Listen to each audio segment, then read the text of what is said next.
Salut, c'est Étienne Tremblay de la machine à mixer. Aujourd'hui, les amis, je vais vous expliquer pourquoi je pense que la Babyface Pro FS de RME est probablement la meilleure carte dans sa catégorie. Ça fait quelques mois là, que je l'utilise, autant pour des masterclass que pour de l'enregistrement. À chaque fois, c'est vraiment un grand plaisir là, de l'utiliser. J'ai enregistré un cover de David Bowie pour vous montrer justement comment elle sonne, autant au niveau des préambles, de la conversion, puis pour vous montrer là, comment je l'utilise dans un contexte concret. Mais avant de vous montrer ça, on va juste faire un petit parcours là, de la machine elle-même. On a premièrement 2 entrées XLR pour des microphones avec 60 dB de gain. Fait qu'on a quand même beaucoup de gain au niveau des entrées. On a 2 sorties XLR pour les moniteurs.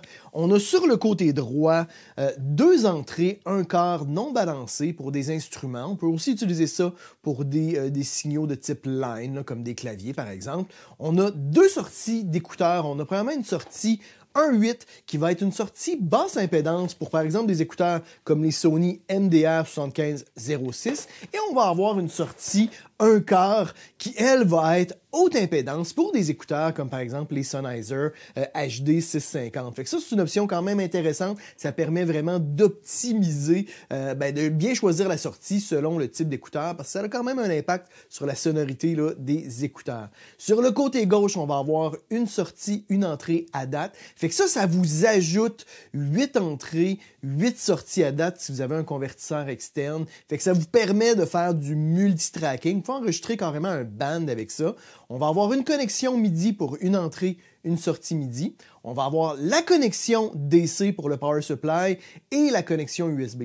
La connexion DC, moi, je ne l'ai jamais utilisée parce que le USB, dans le fond, alimente la carte de son. Fait que ça, moi, je trouve ça très cool. On n'a pas besoin d'avoir le power supply. Le power supply est fourni, est en extra si jamais le USB de l'ordinateur a pas assez de jus, fournit pas assez, ou si jamais vous voulez que, vous voulez pas que la carte de son tire du jus de l'ordinateur. Fait que c'est une petite option en extra. C'est important de dire que le USB, c'est du USB 2.0. Puis c'est compatible aussi avec les machines iOS. Fait que, tu sais, par exemple, avec un iPad. Moi, j'ai jamais utilisé ça avec un iPad. Fait que posez-moi pas de questions là-dessus, mais c'est possible. On a en plus de ça, sur le dessus, le contrôle de volume avec le contrôle rotatif, la sélection des entrées, des sorties.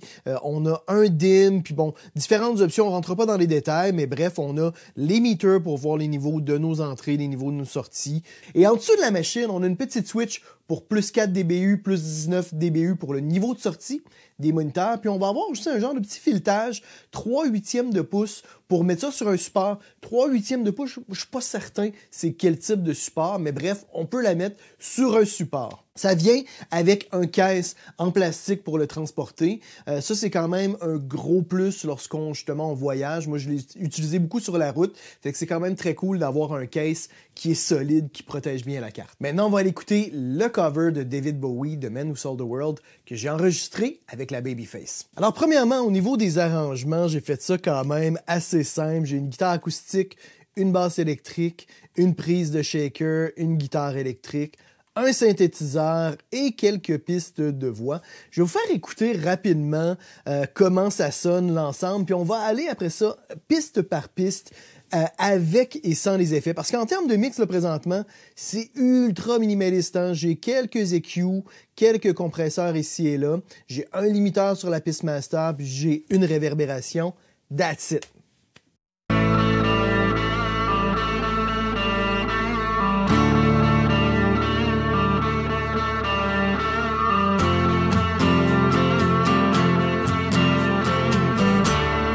Passed upon the stair.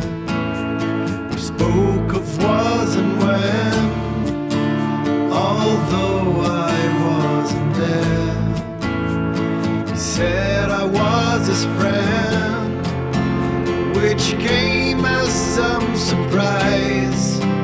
I spoke into his eyes, I thought. Premièrement, la première chose que j'ai enregistrée, c'est la guitare acoustique. Je vais enlever l'EQ, la compression et la reverb. Ça, c'est une prise stéréo XY que j'ai faite avec les KM 184.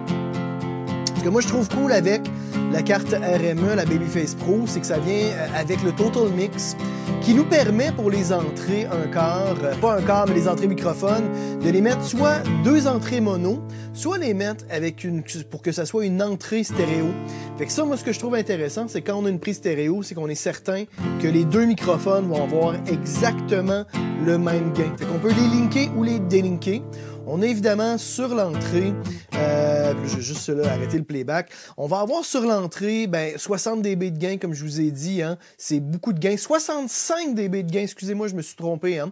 On va avoir la possibilité d'envoyer toutes les pistes, toutes les entrées dans un effet, soit de la reverb, du délai, on peut ajouter aussi EQ compression, fait qu'on a différentes fonctionnalités sur le Total Mix pour, à ce moment-là, travailler notre mix. Je pense que sur cette version-ci, j'ai pas de compresseur, mais on va avoir l'EQ dans le DSP pour la Babyface Pro. Puis on a des effets de reverb que moi je trouve ça vraiment cool quand on enregistre de la voix, ça nous permet de nous mettre un petit peu d'effet. Puis on a le send, puis on a le retour à ce moment-là sur nos écouteurs. Fait que super efficace. Puis évidemment, notre 48 volts, là, les contrôles de 48 volts, un pad, une atténuation. Fait que si vous enregistrez de la batterie, vous avez l'atténuation, le pad, évidemment l'inversion de phase qui est aussi super utile. Fait que ça, on a toutes les fonctionnalités vraiment nécessaires pour faire un enregistrement là, de bonne qualité. Puis si vous écoutez la prise de son sans aucun effet, là, faut que je vous dise que quand même les cordes étaient assez vieilles. Fait que là, ça sonne un peu brun. Mais je me disais que pour un cover comme ça, vintage de David Bowie, ça faisait la job, c'était parfait. J'ai ramené un petit peu là, les panners là, vers le centre. Là, au niveau de l'égalisation, j'ai fait un petit nettoyage à peine des basses, des mids, low mid, puis un petit boost dans les hautes. Une petite compression avec une émulation de 1176 faite par Arturia. Et finalement, une reverb. La reverb que j'ai utilisée là, pour l'ensemble de la chanson, c'est la reverb, la Reverb Plate 140 de Arturia, qui sonne super bien là, si on écoute uniquement la plate. Là.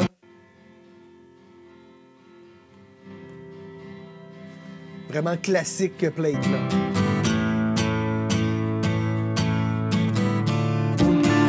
A long, long time ago. La basse, enregistrée directement dans l'entrée in numéro 3. On a la possibilité sur les entrées instruments d'avoir un plus 4 dBU, un moins 10 dBV ou un boost. Le boost, ça booste le niveau d'entrée. C'est ce que moi j'ai utilisé, ce qui a permis d'avoir quand même vraiment beaucoup de gains pour ma basse, qui est une basse passive, fait que ça génère pas énormément de signal de sortie. Fait que ça, je trouve ça très cool pour ça. Vous voyez, là, présentement, j'ai juste mis un compresseur qui est le Comp Tubesta de Arturia. Si je l'enlève... Fait que les entrées, c'est sûr que autant les entrées XLR que les entrées 1 quart, c'est pas des entrées qui sont colorées. C'est pas le but de la carte. Hein. Le but, c'est d'avoir vraiment une captation fidèle, assez neutre, ce qui nous donne après ça la flexibilité de faire le mix comme bon nous semble. Moi, c'est un des problèmes que j'ai eu avec certains clients qui utilisent des cartes Universal Audio, c'est que des fois, ils vont appliquer les effets lors de la prise, puis après, si on va trop loin dans la saturation, on peut pas revenir en arrière. Des fois, ça fait que c'est un peu dommage, mais la prise est un petit peu gâchée. Là. Fait que moi, je préfère enregistrer généralement vraiment avec le moins d'effets possible. Là.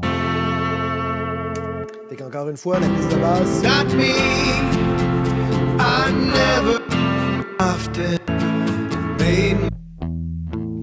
Super efficace, super simple. I search for Maintenant, j'ai une prise de shaker. La prise de shaker, c'est avec ce petit shaker rouge là ici. J'ai utilisé la même prise de son XY que j'avais faite là, pour la guitare. On a une belle reproduction des hautes. Vous voyez, j'ai aucun EQ, j'ai rien dessus. Je l'ai uniquement envoyé dans la reverb et c'était, à mon avis, suffisant pour le contexte. On aurait pu la compresser un peu, mais moi, j'aime bien garder des fois certaines percussions comme ça, sans aucun traitement. Comme ça, on a toute la dynamique, toutes les variations, parce qu'on ne veut pas non plus des fois que ça soit over-présent dans un mix. Là. La guitare électrique, je l'envoie dans la reverb. Elle aussi, j'ai actuellement aucun traitement. J'ai placé le SM7B devant l'amplificateur. Puis j'ai utilisé un des deux microphones KM184 comme microphone de room. Puis en fait, il était là à genre peut-être 1 mètre de distance là, de l'amplificateur. Fait qu'on a le SM7B ici à gauche. L'amplificateur, c'est un Fender Champ ou un Reissue là, 57. Et la guitare, c'est une Stratocaster, un genre de vintage Reissue aussi, avec effet de distorsion, une petite saturation, un petit overdrive. La room. Puis les deux ensemble, je trouve que ça donne une belle dimension à la guitare. J'ai inversé la phase après l'enregistrement, parce que je trouvais ça plus intéressant comme ça. Vous voyez, avec 0 traitement, ça fonctionne super bien. On ajoute la petite reverb.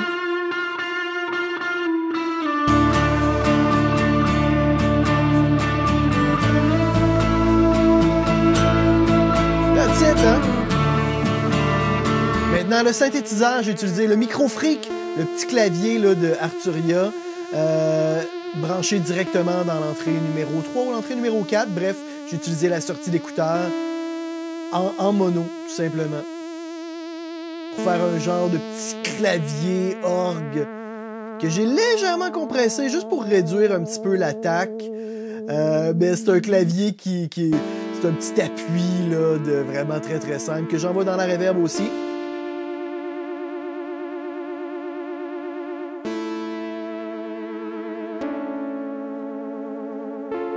Puis je suis aussi un petit peu là, le solo aussi des guitares.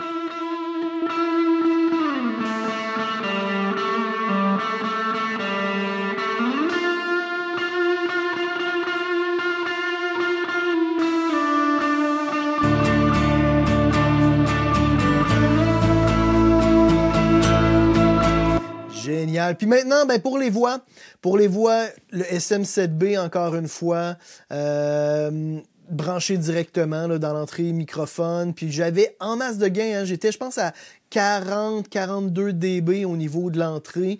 Fait qu'on a amplement du gain là, pour alimenter les microphones comme le SM7B. Pas besoin de trucs comme de Cloud Lifter pour booster le gain. We passed upon the stair. We spoke of was and when. Puis là, ben, j'ai un petit phaser puis de la reverb. Je vais enlever tous les effets de compression, de-essing et tout ça. We passed upon the stair. Mais évidemment, je suis pas un grand chanteur, hein, fait We que spoke soyez of gentils avec moi was dans les and commentaires. when. Although I wasn't there. He said I was his J'avais friend. le low-cut d'enclenché sur les SM7B, Which puis à l'arrière, on a came deux as some switches, là, on a le low-cut, puis on a un boost dans les high-mid. Fait que j'avais aussi le boost dans les high-mid d'enclenché. I thought you died alone. Chose que je fais tout le temps quand j'utilise le SM7B pour la voix, là, presque tout le temps. Là. Et au niveau de l'égalisation, assez simple. Not Un me. petit peu moins de mid, I low mid, never lost ouverture dans les hautes. control. Your face to face compression avec un with the 76. man who sold the world. Encore une fois, je le remets. We passed upon the stair. Petit de-esser, We spoke Et le of décapitateur. was and when. juste pour donner, torquer un peu la patente. Là. Although I wasn't there. Il y a un petit extra de He said chaleur I was puis his d'harmonie. friend. Et dans la reverb, Which came as some surprise. dans un petit phaser, qui est le phaser de base là, qui vient avec Cubase. Juste pour rappeler un petit peu les effets tripatifs de la version originale. Là. Go. Et j'ai tout simplement doublé à l'unisson cette voix-là. We passed upon the stair. We spoke of was and when. Although I wasn't there. Pour les back vocals, He said I was. j'ai aucun traitement présentement dessus. I never lost control. Qui sont comme justement assez en background. Là, je trouvais pas ça nécessairement utile de les traiter pour l'instant. Je trouvais que ça fonctionnait plutôt bien comme ça. We never lost control. Your face to face with the man who sold the world. Petite finale, là, bien dans les basses, là, qui doit pas être très très juste. With the man who saw the world. Et puis finalement, on a des AA, des AA à la toute fin.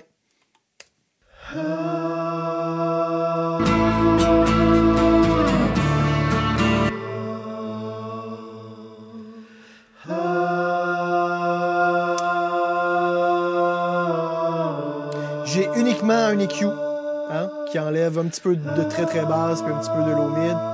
That's it.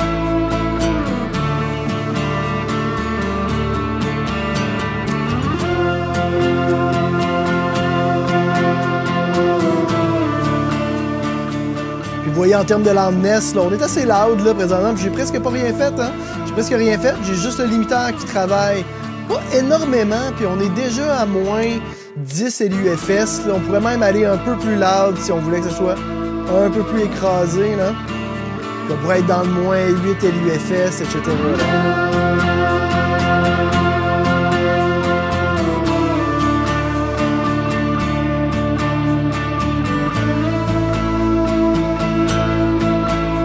Fait que voilà. Fait que c'est sûr que moi, j'aime beaucoup, je vous en ai déjà parlé, le Total Mix. Je trouve qu'en enregistrement, il y a plein d'avantages. De un, ben, le fait d'avoir des effets comme reverb durant le recording, EQ, ça, je trouve ça très cool. Il y a aussi un détail, comme par exemple, moi, ça va m'arriver souvent de router mon click sur une piste différente, comme j'ai ici ma sortie de Cubase, puis je vais router mon click dans une autre sortie.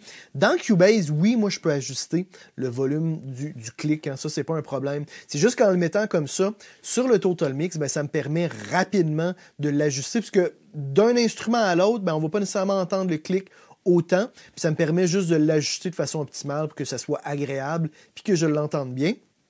Puis aussi, ben, si j'avais pas le Total Mix, ben, je pourrais pas présentement faire l'enregistrement avec le OBS, hein, parce que avec le Total Mix, on a évidemment la fonction loopback qui, moi, me permet là, de présentement ramener ma sortie, dans le fond, d'écouteurs dans mes entrées 1-2. Fait que, bon, il y a tout cet avantage-là.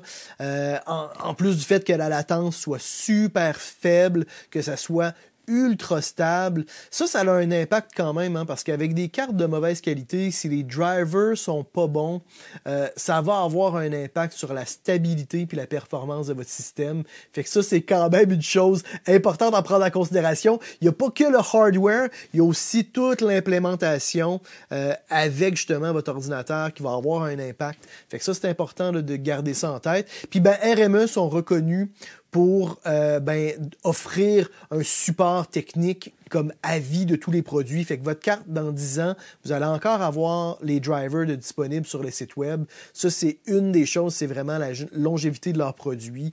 Ça, c'est assez inégalé quand même. Fait que voilà, fait que ça fait le parcours là, de notre cover de David Bowie. C'est certain que si vous débutez la MAO, puis vous savez pas si c'est une passion, c'est peut-être pas la première carte que vous allez acheter, mais si vous êtes passionné par la production musicale, ça vaut vraiment la peine de mettre un petit peu plus d'argent pour une carte comme ça qui, de un, va vous durer des années puis va avoir une bien meilleure valeur de revente si jamais vous voulez upgrader pour un plus gros modèle. Puis l'ensemble du processus va être plus agréable. Moi, j'ai eu l'occasion de travailler avec des cartes vraiment bas de gamme comme des Focusrite, une petite carte Motu aussi que j'avais en tournée. Et c'est vraiment pénible. Autant au niveau de la qualité de la sortie des moniteurs que la sortie d'écouteurs, ça sonne mal, puis ça complique, à mon avis, l'ensemble du processus, autant au niveau de la prise de son que durant le mix. Fait que ça vaut vraiment la peine, à mon avis, d'avoir une bonne carte comme ça. Le matériel ne devient pas un problème technique dans votre apprentissage de la production musicale. Fait que voilà, c'est tout pour aujourd'hui, les amis. Écrivez-moi en commentaire ce que vous en pensez. Mettez un petit pouce vers le haut et on se retrouve la semaine prochaine. C'était Étienne Tremblay pour La Machine à mixer.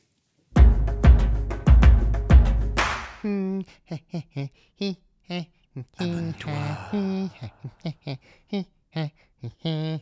N'aie pas peur.